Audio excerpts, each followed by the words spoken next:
வணக்கம். இது தமிழ் செய்தி யூடியூப் சேனல் வழங்கும் சிறப்பு அண்மை செய்திகள். இன்று திமுக வேட்பாளர் பட்டியலை வெளியிட்டார் திமுக தலைவரும் முதலமைச்சருமான மு.க.ஸ்டாலின் அவர்கள். இன்று அறிவாலயத்தில் நடந்த நிகழ்ச்சியில் அவர் திமுக வேட்பாளர்களுடைய பட்டியலை வெளியிட்டார். இதில் 3 பேர் பெண்கள், 11 பேர் புதிய வேட்பாளர்கள். அதன்படி வட சென்னையில் கலாநிதி வீராசாமியும், தென் சென்னையில் தமிழிசை தங்கபாண்டியனும், மத்திய சென்னையில் தயாநிதி மாறனும், நீலகிரியில் ஆர் ராசாவும், தூத்துக்குடியில் கனிமொழியும், ஸ்ரீபெரும்புதூரில் டி.ஆர். பாலுவும், அரக்கோணத்தில் ஜெகத் ரட்சகனும், சேலத்தில் செல்வ கணபதி அவர்களும் போட்டியிடுகிறார்கள்.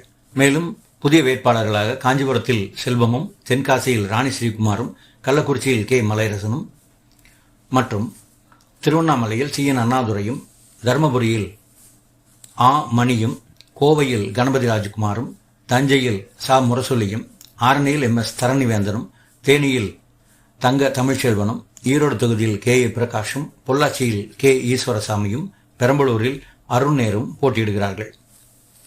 இத்தோடு நிருபர்களின் கேள்விக்கும் பதிலளித்து முதலமைச்சர் அவர்கள் விளக்கமளித்தார்.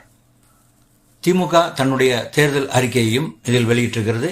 திமுகவினுடைய தேர்தல் அறிக்கை ஏறக்குறைய இந்தியா கூட்டணியின் அறிக்கை போல அமைந்திருக்கிறது. இதில் ஒட்டுமொத்த இந்தியாவுக்குமான பல வாக்குறுதிகள் அளிக்கப்பட்டுள்ளன. நாடு முழுவதும் குடியுரிமை சட்டம் ரத்து செய்யப்படும். நாடு முழுவதும் சாதிவாரி கணக்கெடுப்பு நடத்தப்படும்.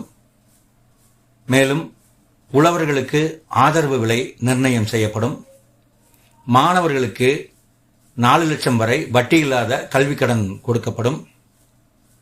மேலும் மாணவர்களுக்கு ஏற்கனவே உள்ள கட்ட முடியாத சிரமத்தில் இருக்கும் கல்விக்கடன் ரத்து செய்யப்படும். மேலும் தேசிய நெடுஞ்சாலை சுங்கச்சாவடிகள் மூடப்படும். மூத்த குடிமக்களுக்கு பழையபடி ரயில் கட்டண சலுகைகள் அளிக்கப்படும். ஆளுநருக்கான சிறப்பு அதிகாரம் அளிக்கும் அரசியல் சட்டத்தின் பிரிவு 361 ரத்து செய்யப்படும். மாநில சுயாட்சிகளுக்கு வழிவகை செய்யும் வகையில் அரசியல் சட்டத்தின் பிரிவுகள் திருத்தப்படும். நீட் தேர்வு ரத்து செய்யப்படும். இலங்கை தமிழர்களுக்கு இந்திய குடியுரிமை வழங்கப்படும் என்பது போன்ற வாக்குறுதிகளும் வழங்கப்பட்டிருக்கின்றன. அது மட்டுமல்லாமல் சென்னையில் உச்சநீதிமன்ற கிளை அமைக்கப்படும். திருக்குறள் தேசிய நூலாக அறிவிக்கப்படும். மகளிர் சுய உதவிக் குழுக்களுக்கு 10 லட்சம் வரை வட்டியில்லா கடன் வழங்கப்படும். மேலும் தொகுதி மறுசீரமைப்பில் தமிழகத்துக்கு உள்ள முக்கியத்துவம் குறையாமல் பார்த்து கொள்ளப்படும்.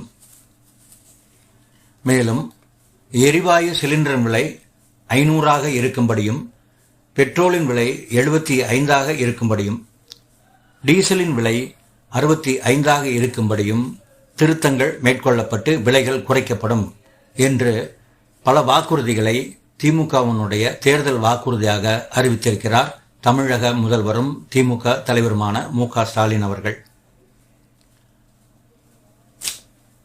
மேலும் இது போன்ற புதிய காணொளிகளுக்கு இணைந்திருங்கள் தமிழ் செய்தி யூடியூப் சேனலுடன். உங்கள் அன்பான ஆதரவுக்கு நன்றி. ஷேர் பண்ணுங்க, சப்ஸ்கிரைப் பண்ணுங்க. உங்கள் ஆதரவை என்றும் தொடர்ந்து கொடுங்கள். நன்றி, வணக்கம்.